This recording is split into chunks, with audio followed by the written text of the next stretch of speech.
இல்லை சார், இப்போ பார்த்தீங்கன்னா நீங்கள் இவ்வளோ கஷ்டப்படுறீங்க, இந்த ஒரு சின்ன இடத்துல வந்து உட்காந்து அந்த சூடில் வேலை பண்ணுறீங்க. பட் அந்த அளவுக்கு உங்களுக்கு வந்து வருமானமும் இல்லை. அப்படி இருக்கும்போது அரசாங்கத்துக்கு நீங்கள் என்ன சொல்ல விரும்புறீங்க? ஏன்னா உங்களுக்குன்னு சங்கம் எல்லாம் இருக்கும் இல்லையா? அப்போ நீங்கள் எல்லாம் முடிவு பண்ணி ஏதாவது பண்ணலாம் இல்லையா? இப்போ கவர்மெண்ட்டுக்கு நீங்கள் ஒரு ரெக்வஸ்ட் ஏதாவது கொடுக்கலாம். இப்போ வந்து சங்கங்கள் வந்து இருக்கு, அது வந்து ஜஸ்ட் ஒரு ஜாதி சங்கங்களாக தான் இருக்கு. தொழிலுக்கு உண்டான அந்த ஒரு முன்னேற்றத்துக்கான எந்த ஒரு இதுவுமே இல்லை. இப்போ அரசாங்கமும் வந்து பார்த்தீங்கன்னா அப்பப்போ அந்த விஸ்வகர்மா திட்டம்னு ஒன்று அறிவிச்சாங்க, வேற இன்னும் 2-3 திட்டங்கள்லாம் அறிவிச்சாங்க. ஆனால் வந்து கடைநிலையில் இருக்கிற எங்களை மாதிரி ஊழியர்களுக்கு வந்து சேர்றது இல்லை. என்ன ரீசன் பார்த்தீங்கன்னா, மத்திய மாநில அரசுகளுக்கு உண்டான போட்டியில் அவங்க அதை பார்க்கறக்கே சரியா இருக்கு. கடைசியாக வந்து லாஸ்ட் இயர் பார்த்தீங்கன்னா 1 லட்சம் வந்து லோன் தர்ற மாதிரி பிரைம் மினிஸ்டரோட ஸ்கீம் ஒன்று வந்துச்சு.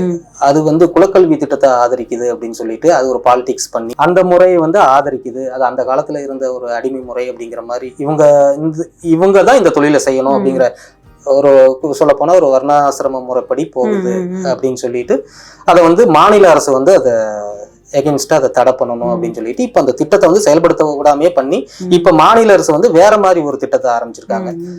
ஏற்கனவே பண்ண அந்த திட்டத்துக்கு பாத்தீங்கன்னா அப்ளிகேஷன் நிறைய பேர், இப்ப எங்களை மாதிரி ஆளுகள் எல்லாமே அப்ளிகேஷன் நிறைய போட்டோம், அதுக்குண்டான ரெஸ்பான்ஸ் எதுவுமே வரல. அதனால அந்த மாநில அரசு வந்து இப்ப புதுசா ஒரு ஸ்கீம் ஆரம்பிச்சிருக்காங்க. அது வந்து எந்த அளவுக்கு எங்களை மாதிரி ஆளுங்களுக்கு வந்து சேருதுன்னு தெரியல. அதுக்குள்ள அந்த அரசாங்கத்தோட அந்த டேம் முடிஞ்சு போயிடும்.